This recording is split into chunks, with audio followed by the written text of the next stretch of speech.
The unending debates over the academic record of President Bola Tinubu in the United States of America rages on. The British Broadcasting Corporation, BBC, has insisted that there is no evidence that President Tinubu forged his Chicago State University certificate.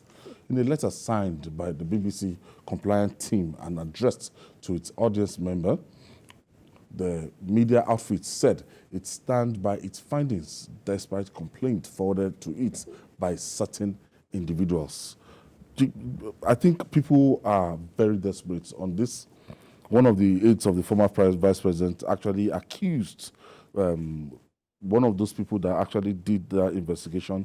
She was with us before. As a producer. As a producer. Humble girl. They said, oh, she was anchoring shows. I don't know. She was a producer of I spoke to her on Big Saturday. Issue. Yeah. Our debate show. Very shy girl. Always woman.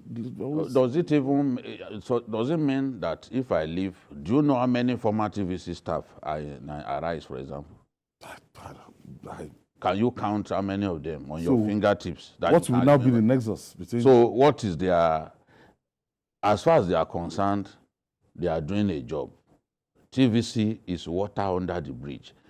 She's working somewhere else and she's doing her job the way it's supposed to be done. It is not everyone who is motivated by bias, by sentiments and all that. No. And in any case, it makes absolutely no sense. Address what those fellows said. There is nothing that man said that suggested that that thing was fake. All the man was saying, look, I'm not in position to confirm this because we did not issue it. The earlier one had been taken. The one we issued had been taken. They twisted it.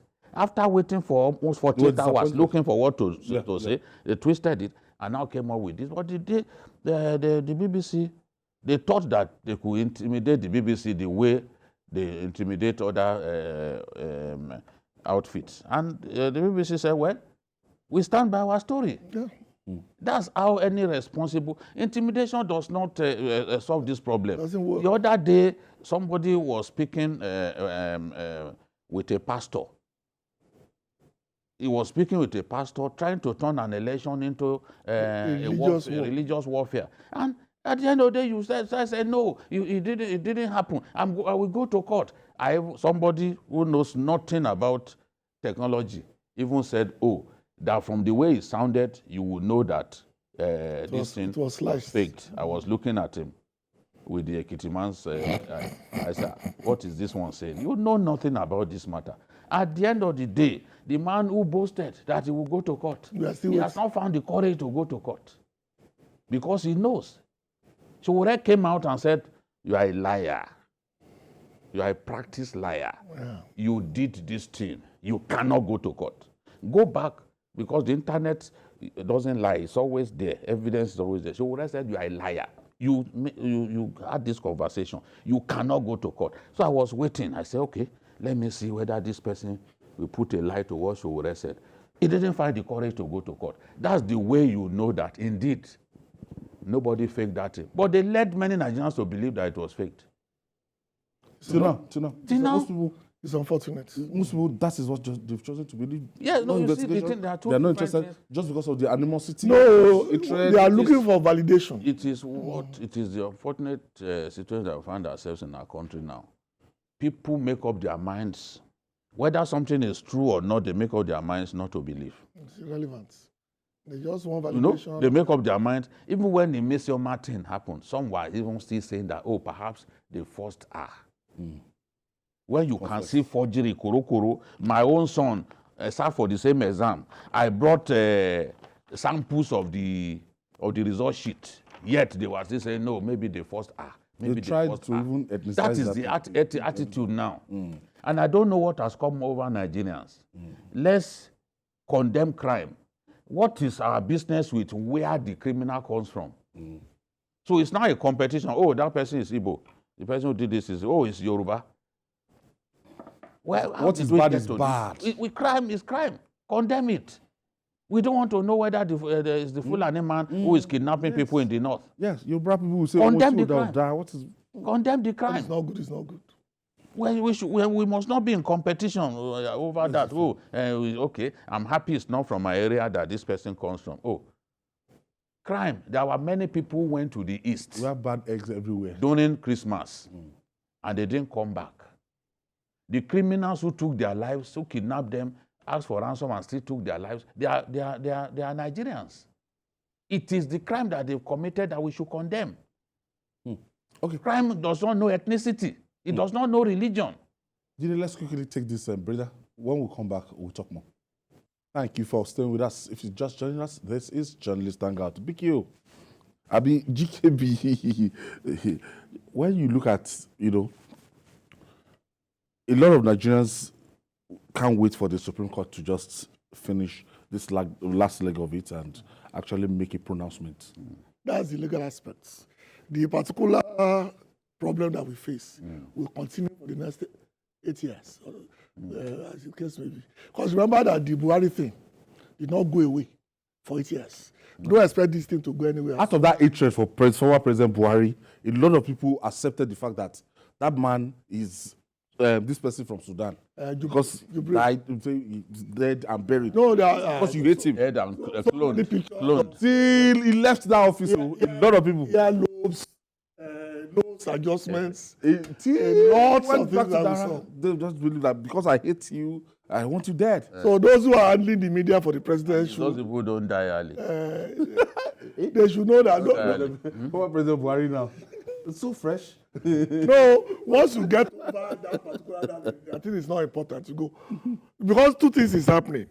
They will continue to go back to Chicago, try to hang this thing on the man. And the drug thing. Whatever Supreme Court decides is irrelevant to them. They've made up their mind. The only time they will respect the Supreme Court or be happy with the Supreme Court if it gives a judgment that favors them. So that is the attitude now. So don't think the judgment that favors them is to remove President Bola Tinubu. Yes. Just remove him outrightly. So disqualify him. So our judiciary will now be strong. Yes, it will be the best in the world. No, it's unfortunate that we got into this sorry pass because it doesn't need to get here. I remember we have some of the best schools in the world, and the US don't really bother. They will ask for the transcripts. No, they give you employment based on your transcript, not your my daughter, who is now a grown professional in the US, was hypertensive when they asked for her transcripts. So I simply called Lasu, Wale Anthony, their director. He said, no, don't call me. Go online. Type it, World Universities Complex, whatever. Put her name. She'll pay about 6,000 or 7,000. And we paid. Another 1 week, she got her transcripts. Send her letter to the school. Send it directly to the school. They won't send it to you. Wale Anthony told you to have a ZGKB. Don't tell us because you are now alumni. We are not going to press anybody. There's no button to press. Just go to the website and pick it. That's how good things have become. So people don't bother themselves about going to, if you want to do Jamboree, go to Chicago. Some of us will meet here in December anyway. So go to Chicago and do whatever you want. But it doesn't need to get to this level. The man cannot forge his own certificates. It doesn't make any sense. The school confirmed that he graduated from there with high honors. Yes. So if I graduated with high honors, why will I forge my certificate? What's the reason? You know the story that, he went to Oluwole, that one columnist came up with, is what many people believed, that, he's with it. And you have no evidence of that. Are you the one who escorted him to Oluwole to go and... If you say somebody is using Oluwole, who is the original owner of the Oluwole head that he's using? He's the owner of his original thing. So he's shaved his hair, he's grown afro. So that Bola as I've said before, as I've said several times, there can be no forgery without alteration. No. People forge documents to give to themselves what they do not deserve. Ms. Yoma forged her result so that she can become the highest scoring student, candidate in JAM. Yeah. Somebody who already graduated with high honors, what is he going to alter? To turn himself from a graduate with high honors to a graduate with low honors? Or to simply pretend he didn't. Or to diminish himself and give himself ordinary pass? I mean, because some of these arguments are ridiculous. This is the first time in my life that I will hear that somebody Forged. forged a certificate where it's called high honors. And the school authenticated the fact that he went through us and this. And they authenticated that the fact that it's called high honors and produced his transcript. So For them, transcript is the main thing. yeah, it is. You get many people don't pick their certificates over there. It's nothing to them because the schools, I mean, the employers of labor will ask for the transcript. That is the biggest evidence. Transcript is their own form EC8A. Our certificates are not picked. This is the reflection of how divided the country is. After the 2015 election, or every other election that we've been having, this 2023 election went further to divide us more. No, it's They only divide us. Did it divide us? They divide us more. It Can't even entrenches. compare this with 2015. Look at if you look at Ashwari Tinubu's the pattern of his victory. He won across board. He won in states that were dominated by Christians. He won in Hausa Fulani dominated states.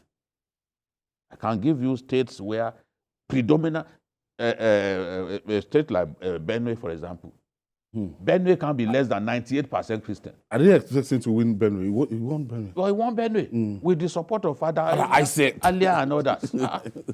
They won. Father Alia, the SGF. You know, it is people. It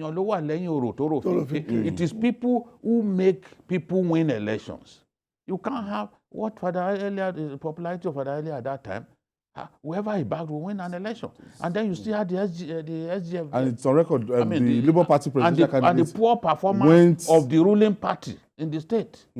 People not collecting salaries for so long. PDP. And pensions. Don't forget pensions. He won. That's a Christian dominated. Look at the North Central. The North Central is dominated by Christians. Ashwaju won 4 out of 6 states. We were not divided like 2015. When we are talking about division, you can say, oh, this time around, people were angry about the Muslim ticket. But even the hatred for that ticket, the Muslim, was not overwhelming. I can prove it by showing states where the Christians are a majority and Ashwaju still won those states. So it's not... We were not divided by ethnicity in this last election. We were not divided even by religion. Yes, there was a lot of noise, but the pattern of voting, and I give the example of the North Central. You see those states. At the end of the day, you saw his performance in those states. So, yes, there are some people who believe that a lot of young people did not like that candidacy. Tickets, yeah. No. But the problem is, in terms of mobilization for election, young people are the most difficult to mobilize to go and vote. Especially in the urban areas. The old people are much easier and they always outvote the young They see it as a duty. So you can see why, in spite of Lagos, big for nothing. support that they gave Obi was unable to win the election on the strength of the young people's vote. Because the young people don't vote better than the older people. The awareness is... They just don't care. I think what really happened this time around was basically the emergence of a candidate who has made up his mind to divide us by using our fault lines. And that to me is the tragedy of the 2023 elections. Because he would have even gone ahead and do better if he had worked only on issues. But like Jide said, even these are minute compared to the swell of people who came out to vote for the president. They are all, and I can tell you for free that even in 2027, some other people will still try that particular mindset. And let them try it. And they will still again fail. Now. Yeah. Because the challenge Nigeria have, I keep telling people, is that the Nigerians, as useless as they seem, they know how to pull back from the precipice. They are masters. When you think that everything is lost, they will get together and save that class and pull back from the edge. The people of Kano who gave Ashwaju more than 400,000 votes, are they not Hausa Fulani? Are they not majority? Were they thinking about, oh, he's a Yoruba man? Oh, if they were thinking, they rejected their own son. Atiku, their own son. How many votes did he get in Kano? Hopefully. Ashwaju led him by about 400,000 in Kano. 100. He couldn't recover. So I said my joy about that election was the pattern of voting. And you cannot dispute. Everybody had their say. Yeah, you cannot Everybody. dispute. Yes, 7 states in the northwest. Ashwaju won 2. He won Zamfara, he won Jigawa. And he was very competitive in others. Look at a state like Katsina. He lost Katsina, but he lost narrowly. So you can't say that the Hausa Fulani rejected him, for example. You can't even say at the end of the day that the Christians rejected him because he won some states where we all know that Christians are a majority. Look at Ekiti. Christians are in overwhelming majority. Look at Ondo. Christians are in overwhelming majority. He won. He won Oyo as well. So, if it was the wish of some people to simply bifurcate us on the basis of religion and ethnicity, in this last election they failed because the winner got good enough votes across Pan-Nigerian mandates. All demographics. yes in our country.